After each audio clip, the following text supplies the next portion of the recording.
it's like we have a choice, right? I want the illusion that I'm independent, that I don't need any support, that what I receive in this world I'm achieving on my own, and I want to enjoy this world as if it's mine.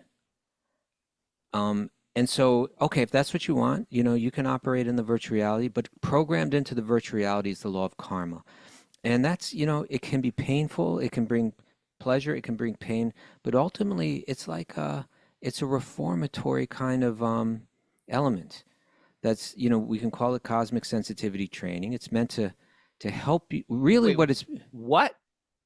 huh? Cosmic sensitivity training? Where'd you It's, learn that? That's a good one. I've been saying you've said that before on the show. You just I've forgotten. never said it. Cosmic No, I've sensitivity. said it, So and you've you've said it. responded like you were into it. Okay, I am into that cosmic sensitivity training. Cosmic Have you ever sensitivity heard them training. say that, Mara? Okay, she says yes. Yeah, you see. But of course, Yep. she's going crazy right now, so we don't She's going crazy. know. But so that's your choice, right? And that's like an automated system. Krishna's his hand is indirectly involved in it, right? It's like, okay, I'm going to program this in. It's his power, it's his energy, but it's an energy that's responding to how you behave in an automated way.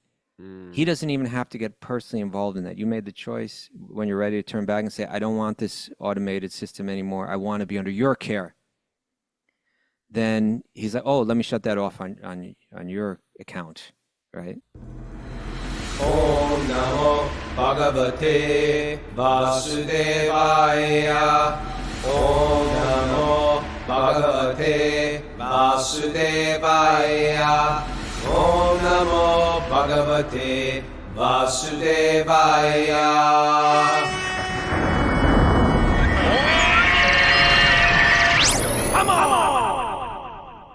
Live from Super Soul Farm, this is Wisdom of the Sages, a daily spiritual podcast with your host, Raghunath, and co-host and senior educator at the Bhakti Center in New York City, Kaustubha Das. It's March 22nd, 2025, and this is episode 1561. Welcome to the show. Welcome, everybody. It's Q&A day, sleep-in Saturday. You know what stinks? You know what's great? We get to do this Well, podcast every day. There's two But what sides. stinks is on my sleep-in Saturday, which is for me, I don't sleep in. I get up. I have thousands of things I can do because the podcast is pushed back. I just was feeling a little under the weather, and so I actually slept in. And so now I feel behind the game a little bit today. But I'm going to turn it around. I don't want to start off with what stinks. I want to start off with what's great. What's great? I want my subconscious to be looking for what is right. What is great? Good morning, Kaustubha. Welcome morning. back to New York City. How you feeling? I'm feeling great. Great. You look great. You look great. Thank you. You're aging well. Oh, you too. You too. Yes. I had, I traveled 34 hours or something like that. 24 plus, something, 33 hours, something like We that. all you know. did. Yeah. Huh?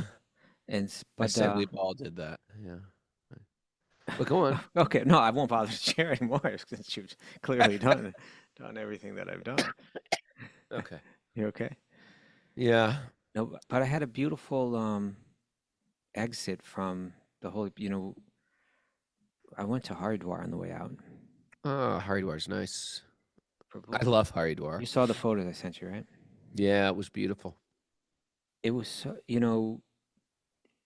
Vikram Prabhu took myself and Chapu to Haridwar on the way out.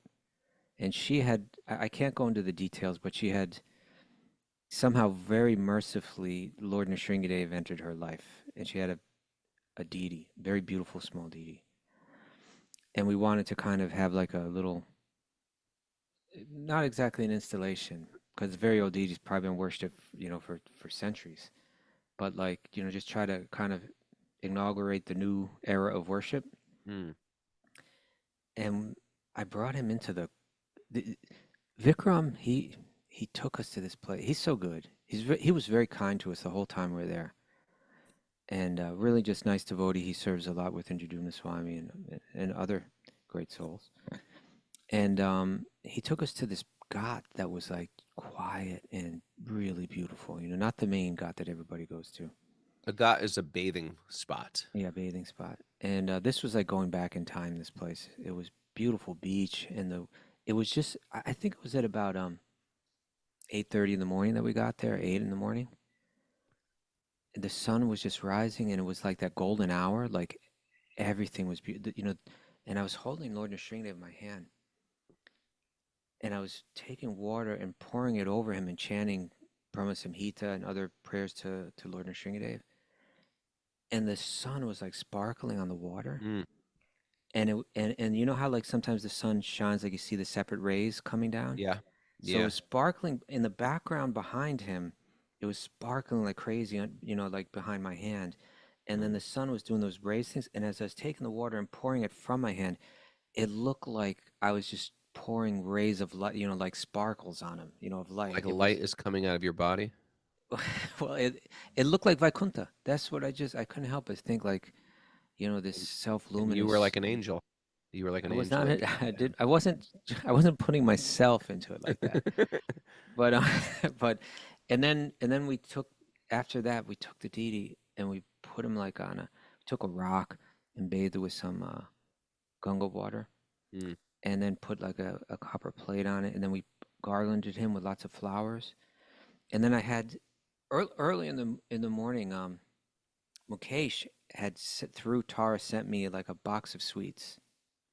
Ooh. And they were all wrapped in gold wrap and everything, like this, like one of those boxes, like a yeah.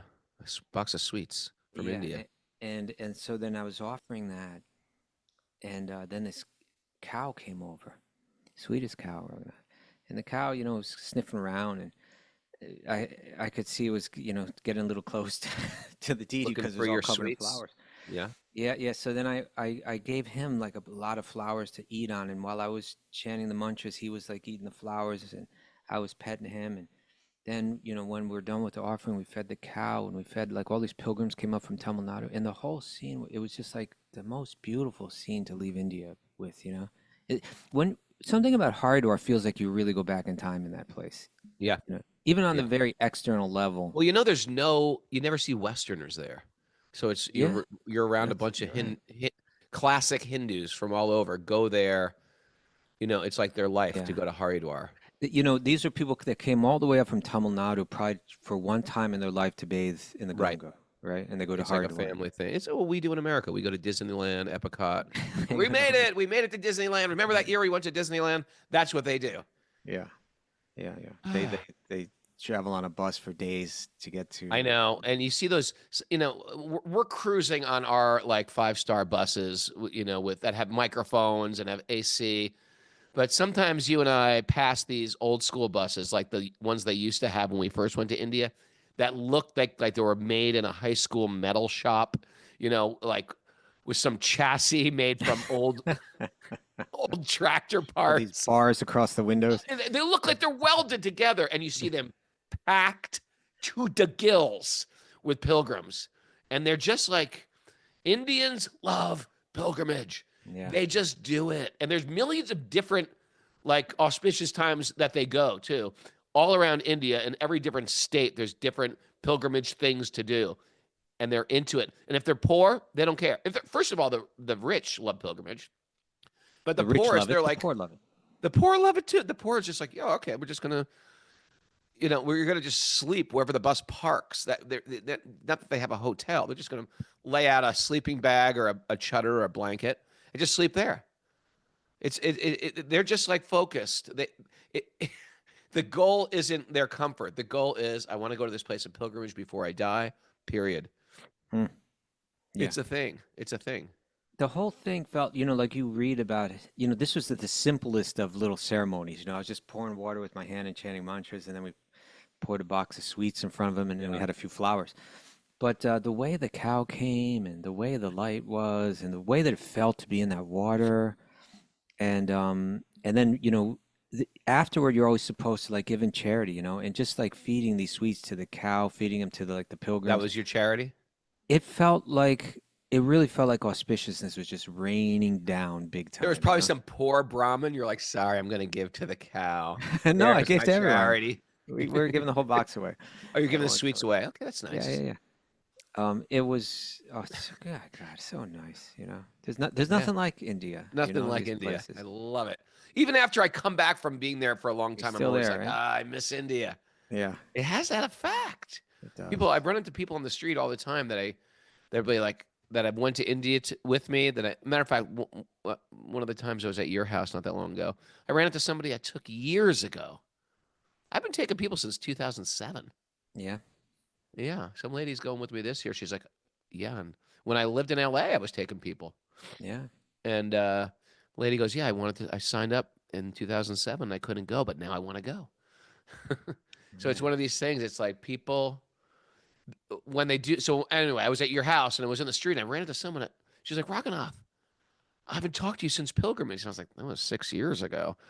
And sometimes you don't see it. You get really intimate in one sense with them because people bare their heart. People go through their transformation.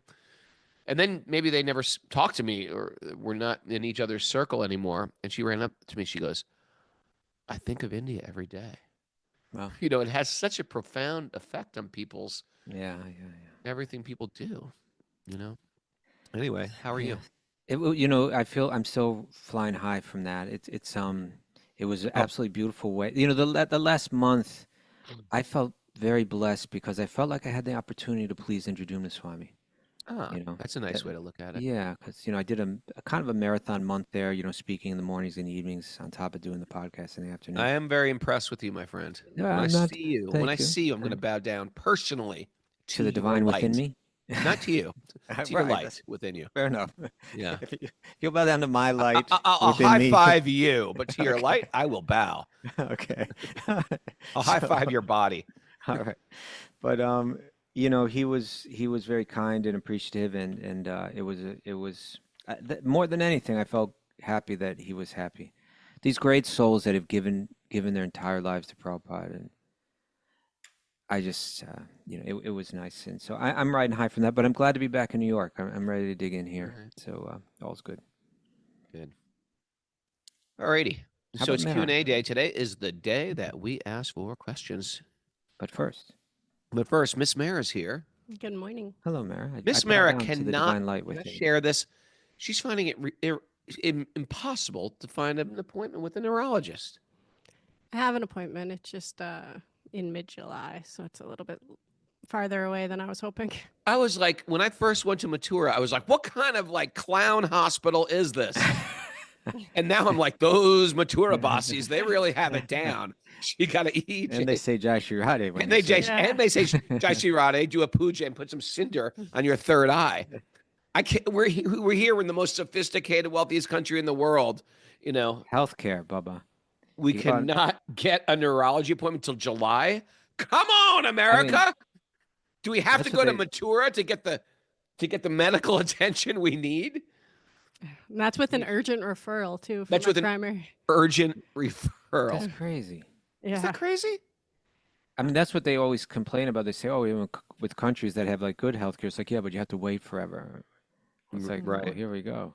I know. Yeah. I mean, she could be like losing her mind right now. Like literally. Literally. Let's see what she It says. might be. All right. So what's Announcements? Yeah, please. Okay, there's no show tomorrow, but we'll be back at She's 7 crazy, right? She's crazy. There's a show tomorrow. She's losing it. We do have Urban Devi tomorrow through the Bhakti Center. The topic is spiritual evolution beyond the chaos, and the speaker is Ananga Manjari Devi.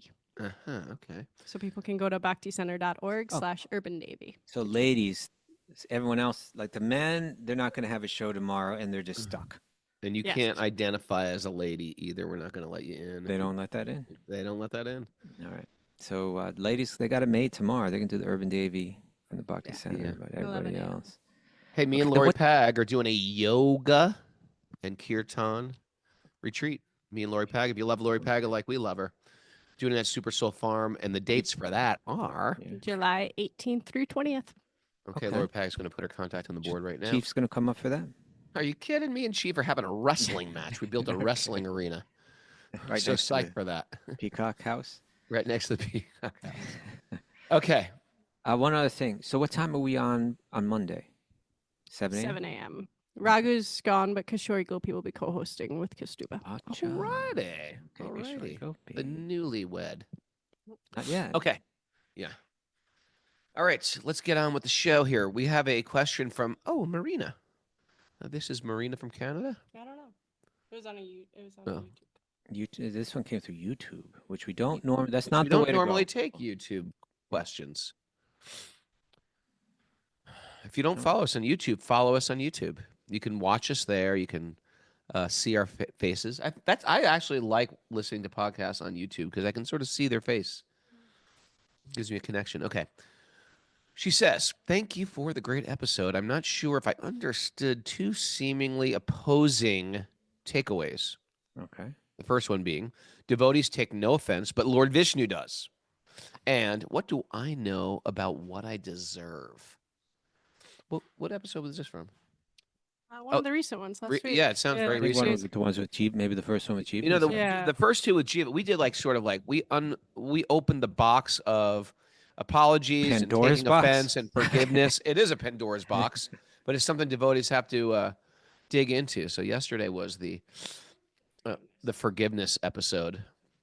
Anyway, if we all get what we deserve, why does Lord Vishnu take offense when a devotee does. is mistreated? Okay. Good point. Didn't he also deserve it by the law of karma? Thank you. Is that All it? right. Okay. Alrighty. That's a good question. All right. We're going to answer it or not? Yeah. Lord Vishnu is a person, and therefore he has a personal. Therefore, he has a personal attachment to his devotees, and so I think even though people get what we deserve, we still our heart, the heart, Lord Vishnu's heart goes out to that devotee. So it's just like, for example, you might have a child that does some criminal activity, and that criminal activity makes that child go to jail. You would still feel bad for that child, you know. Sure. And Yeah, you're not just like, well, he gets what he deserves, whatever. that's what he deserves. Yeah, there's a reality in love, and the offender and the offensive. You know, so Krishna will get offended also by someone who crosses that line as well. Why did he do that? How dare he do that to this person that I love so much, that loves me so much, that's so connected to me so much? That would be my answer. But yeah, we also here's the deal with karma also. Because even though we say, you know what, you get what you deserve, we never like to think about that as other people. If something bad happened to you, I would never say, well, that's Kaustubha's karma. No, what I would say is, oh my God, Kaustubha, that giant horse stepped on your foot. I'm so sorry. That cop riding a horse in Central Park crushed your toes. I'm so sorry. That must hurt. But it's your karma. I wouldn't be like, well, it's his karma. That's what he gets for whatever he did. Who knows what the hell he did to horses? You know. So anyway, when it's with someone else, we extend our affection and our love and our care, like any friend or parent or loved one. But when it happens to us, a good way for us to just recalibrate and deal with what we're getting is, you know what? I probably deserve worse. Who knows what I've done in my previous life? I must be getting some karma. And not only that, this must be bringing me to some place of enlightenment. It must be bringing me higher, because God doesn't act in such a way where it's just cause and effect. Above cause and effect is the Supreme Lord. You know, it's not just like the effect is my teenager is getting sent to his room or my 13-year-old is getting sent to his room. The loving parent has a reason why they're chastising the child.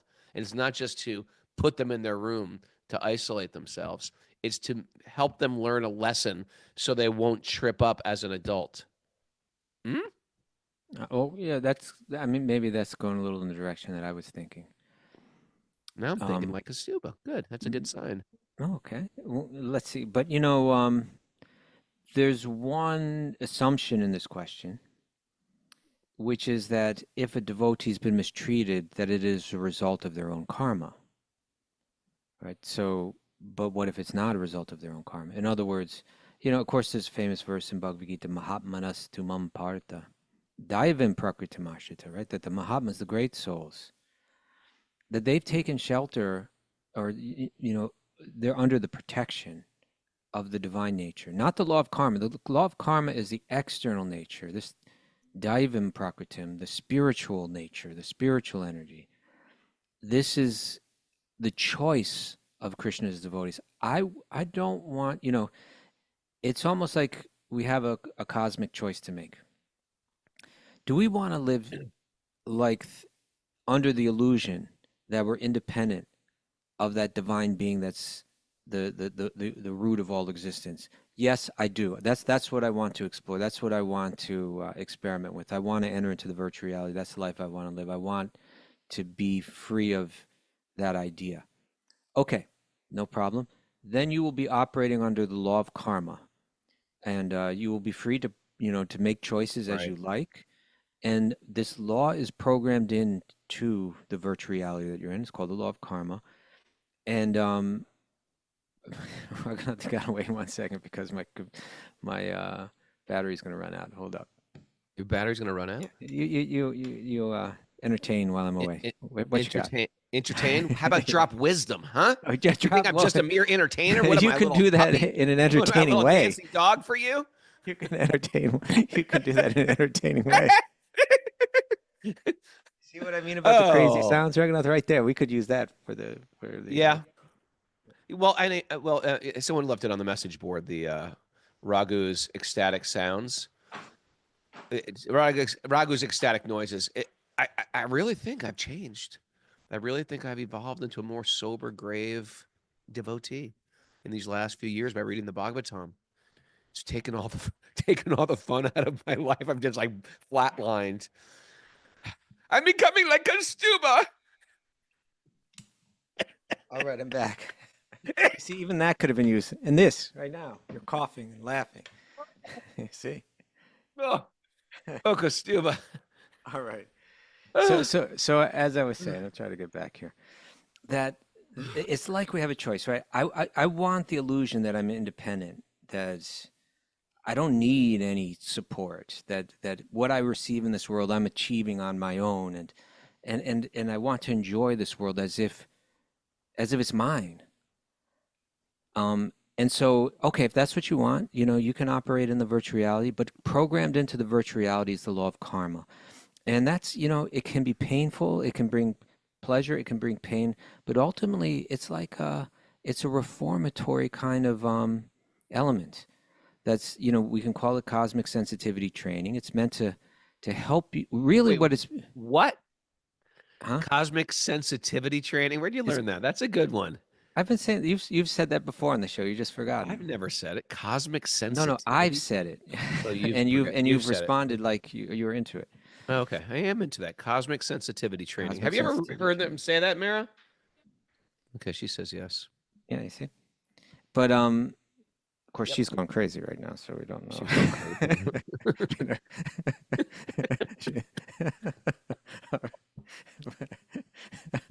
But so that's your choice, right? And that's like an automated system. His hand is indirectly involved in it, right? It's like, okay, I'm going to program this in. It's his power, it's his energy, but it's an energy that's responding to how you behave in an automated way. He doesn't even have to get personally involved in that. You made the choice when you're ready to turn back and say, I don't want this automated system anymore. I want to be under your care. Then he's like, oh, let me shut that off on your account, right? Sure. And so, but so those that are Krishna's devotees, like for instance, I believe this question was, I believe that this question was in reference to Ambarish Maharaj, probably, right? Because Ambarish was offended by Durvasa. You with me, Raghu? Right over here. Yeah. Right over here. Right over here. Okay. And Ambarish is a person, he's not operating under the law of karma. Whatever's happening to him, he's like directly under Krishna's guidance. Even what may be pleasurable, what may be painful, it's not like he's chosen that I want to live separately. So that's the first presumption in the question that we have to deal with. is, why does Vishnu take offense if they're just getting their karma anyway? No. That person's under Krishna's personal care, and then this person chose to mistreat them. So that's one thing, This is a statement from Prabhupada. He was asked a question. He said, Bhakti is not under karma. Bhakti is under your goodwill. If you accept to surrender to Krishna, you can do that without being checked by anything else. Simply you have to will, yes, Krishna, you are asking me, so long I did not do, from this day I do. Right? From this day I do. Once you say that, you're not under karma anymore. You're under Krishna, like directly, not his external. There's a verse in Brahma Samhita. Do you know this one? Brahma Samhita. Indra Gopa matavendra mahosva karma bandhanu rupa palam. What's the first line? Excuse me. Tvindra Gopam atavendra mahosva. From the tiniest atom, right? The Indra Gopa. The little Indra Gopa germ. To the greatest beast in the waters. It doesn't mention any water beasts, but no, okay, it doesn't. Okay. It mentions the Lord Indra. From Indra down to the Indra Gopa germ. Well, from the Indra down to the Indra Gopa. Isn't that interesting that there's a tiny little germ called the Indra Gopa? Yeah. So bandhanu rupa palabhajana mantunoti, that every living being in this universe, from the little little germ up to the king of heaven, Indra, that Govinda is delivering to them. Well, I'll read the translation. Okay. I adore the primeval Lord Govinda, who burns up. Sometimes I wish this was translated the other way first, like it is in the actual translation. So I'm going to try to do it. I'm going to try to edit this on the spot. Go. You can do this. I adore the primeval Lord Govinda, who impartially ordains for each the due enjoyment of the fruits of one's activities. And that would mean the due sufferings as well. Of all those who walk the path of work, in accordance with the chain of their previously performed works, no less in the case of the tiny insect that bears the name Indra Gopa than that of Indra, the king of the Devas, but who burns up to the roots all the karma of those who are imbued with devotion. Right? So that's karmadi nirdhati kintu cha bhakti bhajam. So it's saying it doesn't matter if you are a little germ, all the way up, that's your body, right? That's your karma, be in this little germ body, right? We've all been there. We've all been there. It's kind of a walk of shame, but we've all been there. That was good. That was good. The walk of shame in a germ body. Okay. Think of all the animals I've walked around shamefully. This is me for this incarnation. Accept me as I am, or I don't need you. A porcupine. Okay. So I saw a porcupine the other day on a bike ride. No kidding. I just stopped it was in the middle of this forested hill, and I stopped and I looked to the right, and I saw something in the tree, and it looked like a monkey. It was like 50 yards away. I was like, "What is that?" And it's just climbing a tree like I was like, "Is there a monkey in the tree?" And a dog had. I told this story. A dog had treed a porcupine. And that we had the whole discussion on, what do you mean treed? You're using treed. Treed, yeah. A treed, okay. Raghu, you saw I was telling you something new. I have nothing else to say to you. I've told you everything. I see you every day. I told you everything. I've given you everything. I told you all, all my stories. This is the problem with marriage. With marriage, it's like, you meet this person, you court, you tell them your story, they laugh at your stories, you become close. Oh, that was so cute. After a while, they know all of your stories, and you got to find something deeper than your stories to connect with. You got to love them on a deep level. Poor Mara. She knew all my stories before we ever together. Now I got to make up new stories or create some new stories just to entertain you. Hi, Kaustubha. You saw a porcupine. I just saw a squirrel go by. Big old squirrel. Okay. All right. Where was it? Okay, yeah. So it doesn't. Oh, nice. Get my squirrel ready. So it doesn't matter if you're a tiny little germ living in that body, which is your karma. You got that karma. Somehow do your actions, you're now in that body. Or if you're injured, like that one person in the whole universe amongst incalculably innumerable numbers of souls, you get the body of Indra, the king of heavens, right? King of the material heavens. Mm. No matter who you are, he's got the ability, Govinda, through his agents, Yeah. he impartially ordains for each the due enjoyment or suffering of the fruits of their activity, of their karma, for all those who walk the path of work. In other words, I walk the path of work means I want to work under the law of karma. Work means karma, right?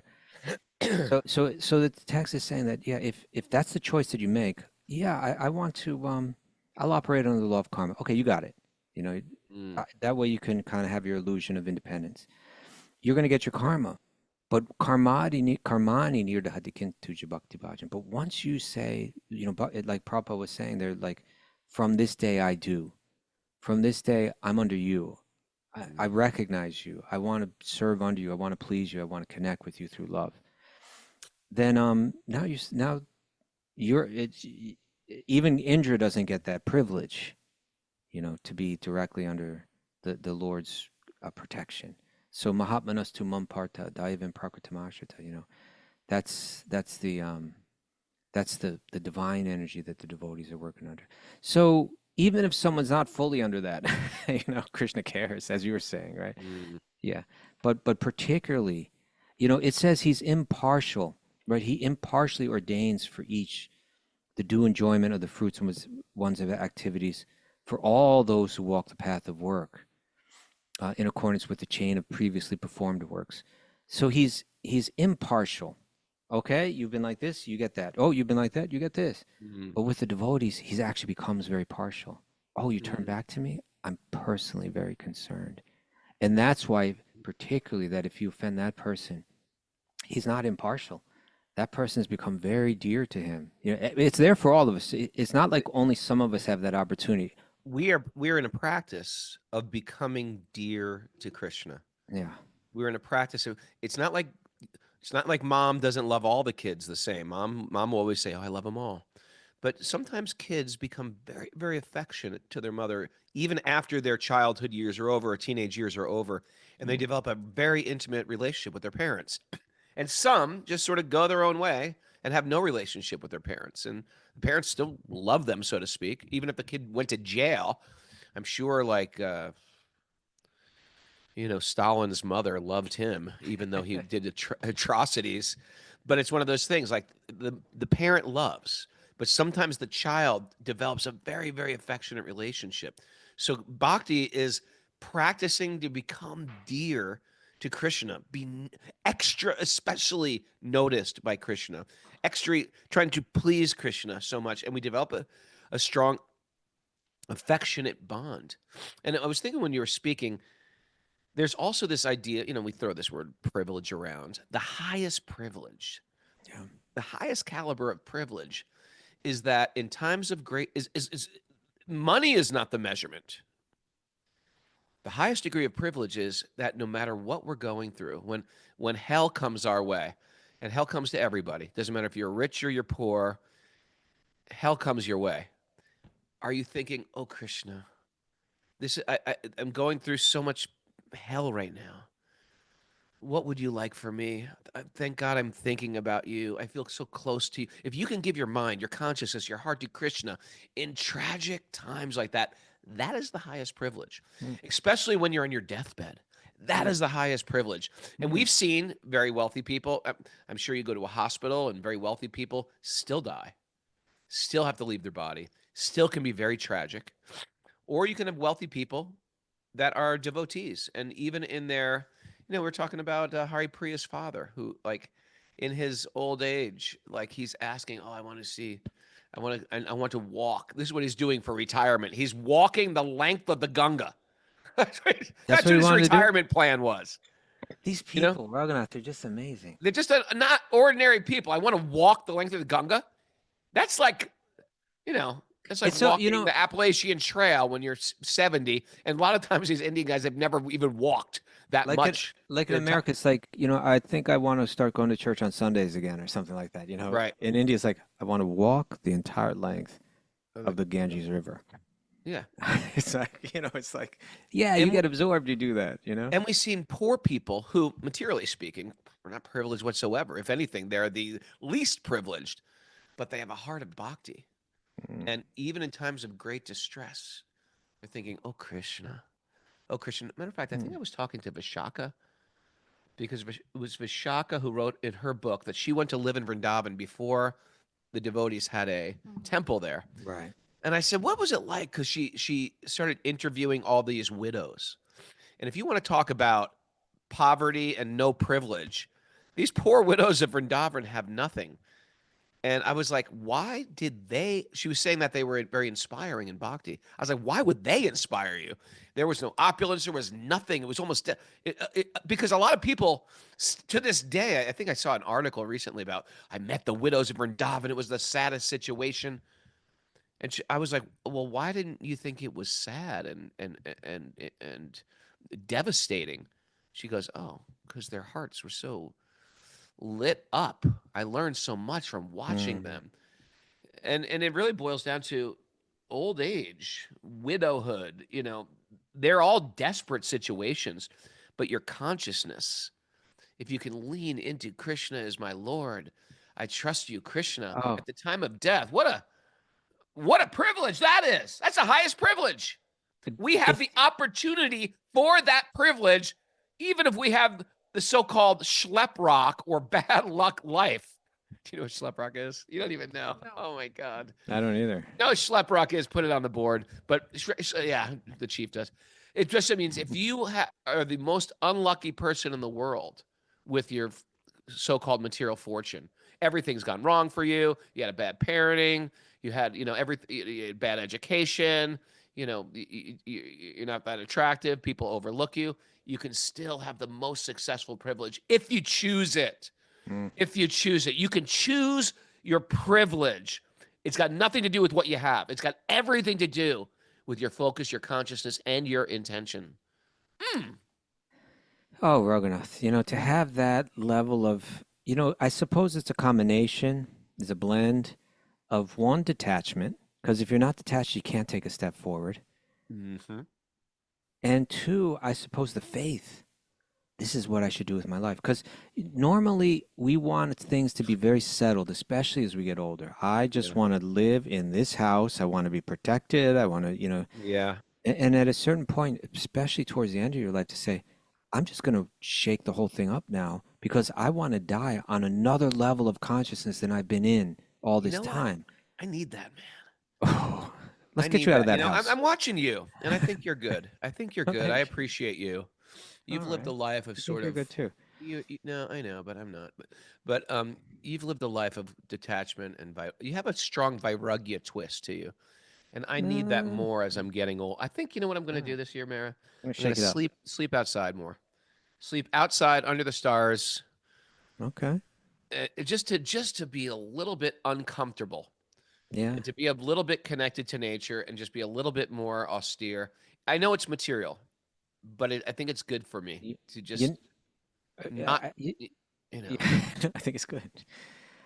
Go ahead. You want to continue? That's it. That's it. Okay. I was saying that when I went up to Dave Prayag a week ago or so, Yeah. not even a week ago, it was just a few days ago. It just, it dawns on me so strong when you're going up there. Yeah. When you start to move up and you get up into the mountains, you begin to realize, and you're looking across the river and you see that path that all the great saints have walked for thousands of years. People have walked with the idea, and it's just such a deep thing. When I go up there, who knows, maybe I did it in some life and didn't make it back or something, or maybe I bailed out on it. Maybe I walked up there and turned around. But it somehow dawns on me how many thousands and thousands, millions of people have walked up there. And when you walk up those mountains, I'm not coming back. That feeling, that idea, I'm going to walk through that, even just this idea, I'm going to walk through a gateway in life that I never turn back from. That's a hard thing for a lot of people to do. I think nowadays we're weaker than ever about these things too, Yeah. But to take that step and say, okay, I'm going to leave my family. I'm going to leave the whole world as I knew it. I'm never going to see any of it again. And I'm going to walk into the mountains, and I'm just going to take this mantra with me, and maybe my breath and that's it. You know, that is so admirable. That is so noble. Mm. That is so courageous. And and it's fixed in truth. It's like, yeah, Mm. I'm determined. I'm going to get. Sometimes we need a little someone to shake us up. Vidura comes in, tells Dhritarashtra, "What are you doing? You're getting What are you old doing? here." Yeah. That's such a moving part of the Bhagavatam. It's the first Ah, canto. yeah. Is Dhritarashtra, who's been nasty to these Pandavas. He basically started the entire war, Right. and then he lost the war. And Right. Yudhisthira, because he's so kind-hearted, said, "Well, you're my grandfather. Of course you can live with us. We'll take care of you." So now he's sort of like the senior person of the palace, Right. But but he has he's no power. but he has no power whatsoever, and he's sort of in a humiliating situation because the very people who are taking care of him were the ones he was Other trying to ones. kill, but they're Yeah. just so kind and gracious that they're tolerating him. And Yeah. It's like Vidura it's comes almost like back. shameless to kind of It's live almost under the care. shameless. Yeah, Yeah. it's just like, okay, you lost the war, just go build a hut somewhere. But instead, so Vidura, his brother, comes back and says, "What the hell are you doing with your life? You're living like a household dog for the people you tried to kill." Like a household dog. Like he goes, "Your hair is falling out, your teeth are falling out, your Yeah, body's teeth are weak. loose. Now is the time to cut it." And I tell you, there was something powerful when Dhritarashtra quit home. He just left home. He didn't even tell Sanjay. Mm. Sanjay was so brokenhearted, like, my master has gone. Mm. My, he just left in the middle of the night. It's gone. He went to die in the Yeah, Himalayas. that happens when you get old, right? Oh, I was serving this person all my life. Now he's gone. Where'd he go? Mhm. You know where Vidura came back from when he was Talking to Maitreya, yeah, Rishikesh, or Himalayas. exactly that place where I was bathing, like it's right in that very area. Yeah. Raghunath, you're gonna love this place. I'm gonna make sure you go there. It's Yeah, like yeah. you're on one side of the Ganga, and on the other side, it's a huge nature reserve. He was saying you can look over there sometimes and see wild elephants wandered around over there. Yeah. Yeah, Yeah. yeah. So it's all untouched on that side. It's so. By the way, Braja Sundari Radha, go to the chat board section. She said something very. She yeah, said, "My dad at the end of his life was so scared and angry because he had no faith. Mm. All that he achieved in his life didn't help him in the most important moment." that's tough. You have to help him now. So yeah, and she has, I'm sure, Yeah. because for the offspring of the parent to become a great soul, which Sundari Radha is a great soul, and her No doubt. husband, they're great souls, and that affects generations after and before, and that's the greatest gift you can give your parents. The greatest gift we can give our entire community and family is to take care of ourselves in a spiritual direction. Hmm. That's for sure. But yeah, otherwise, what do people have? They're looking towards stuff because the material world has just encouraged them to collect stuff. Big deal. Mm. Hmm? Yeah, I'm with you. Did we Should we just take do one more question? today? Let's take one more. 6:50. Let's jump down to this last question. Let's let Mara It's a read it. simple one. Let's see if she's actually losing her mind or not. Or if I could still read. We got to get her I in think there before we're July. I'm sorry. Mm, I'm sorry It's that okay. we're just joking about you losing your mind. It's okay. I'm not offended. She's not. All right. So we'll do the last question. This is from David Price, who sent it to us on the Sage community chat. He Okay. asks, should we chant the full Rama, or is it okay to chant Ram instead when doing our japa? What do you say, Rogan? You should chant Rama, and I'm sure there's Yeah, a better. I'm sure there's a better way to pronounce it than I pronounce it. I'm sure it's like Rama. You know what I mean? If you talk to a Sanskrit teacher, they're like, "You're saying it all." Last time I talked to a Sanskrit teacher, they were like, "You're saying the entire Maha Mantra wrong." I was like, It was so funny. "Were you with me?" I can't remember. I was just thinking this time. I was at Bhaktivinoda Thakur's home in Navadvip, Yeah. and we had a group. We had a small group. Actually, I think it was. Anyway, we had a small group there. Forgetting which time it was, but Tara Prabhu was leading the kirtan. And then this elderly Swami came up to him while he's singing. It starts talking It's to him. gonna get good right now. Ready? And then he went away, and Tar just had a smile on his face. And then afterward, I said, "What did he say to you?" And I thought it was like, "Oh, you are doing such great seva to Mahaprabhu," or "You are, this What did he kirtan is say? so lovely," or What did he "I say? appreciate." He said, "You're chanting the mantra all wrong. You're saying it wrong." Oh, ouch. Yeah, Maybe we are.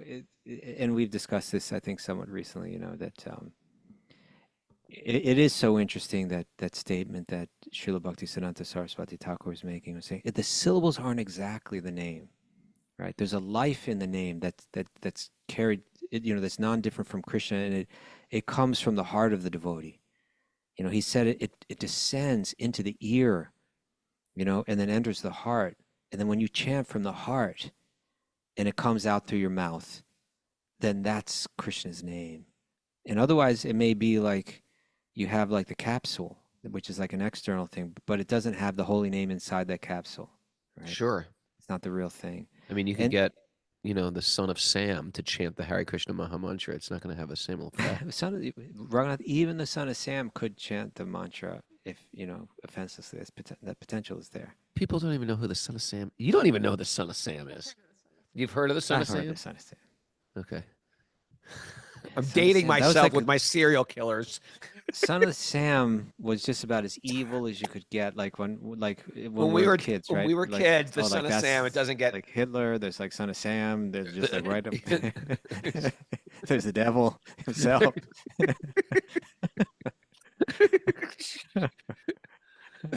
There's the devil. Hare Krishna. Okay, but in any case, even if you mispronounce, like there's going to be some people, where does the potency in the name lie? Is it in the correct pronunciation of the syllables? Is it in the devotion? It ultimately it's there in the devotion of the chanter and the intention of the chanter. So even if you don't pronounce it exactly right, it can still be the name. And even if you pronounce it perfectly, it could be not the name. it could be nothing but a cyanide in there. Hey, Timothy Tucker and John Branson have something to say. Timothy Tucker says, I know we're supposed to pronounce it Rama, but when I hear Prabhupada chanting it, it sounds like Ram. You don't worry about how Prabhupada chant. You just chant it. You're doing good, Timothy Tucker. Yeah, and that John last Branson, that, John that Branson last syllable says, may be very quiet when it said Ram, Ram. Is like maybe hard to pick up, but maybe he's not saying it. Whatever, he's saying it. He is. And John Branson says, I heard Ram was appropriate for japa, but Rama must be pronounced for the kirtan. I don't know where that came from. That's like an unusual. That's from where the did you John hear that? Branson purports of the Bhagavad Gita. You might have read that. John Branson Basya That's an interesting commentaries. I'm not sure, John Branson, but Yeah. I know It's I all say good. Ram all the time. But it's a 16-syllable mantra, so that's that Yeah. gives us a clue. Huh. All right. All right, sir. What are you doing today? Just getting back in the I'm groove? I'm just kind of like, I have some stuff to do around the apartment. I got to clean things up, organize things, get ready for this next phase here. Clean things there's up. all of What the hell that. are you talking about? Your apartment's spotless. Not right You now. gotta It's like not. rearrange your shoes. I'm gonna No, put the no. Birkenstocks here and my slip-on Keds over here. I don't have any of those shoes. Have you ever looked at my feet before? No, there's stuff to do. And, jet lag's going to set in. Feather dust. Yeah, there's mail. I got taxes to do. I got all kind of stuff to do. Why are you laughing? You don't think I have to do taxes? I don't think you have anything to do. It's okay.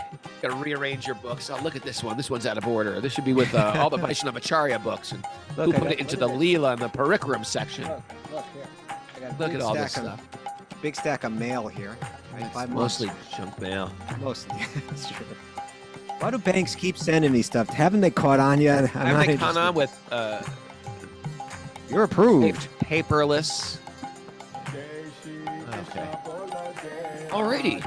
Oh, look at what I got over here. What do you got? Some good stuff?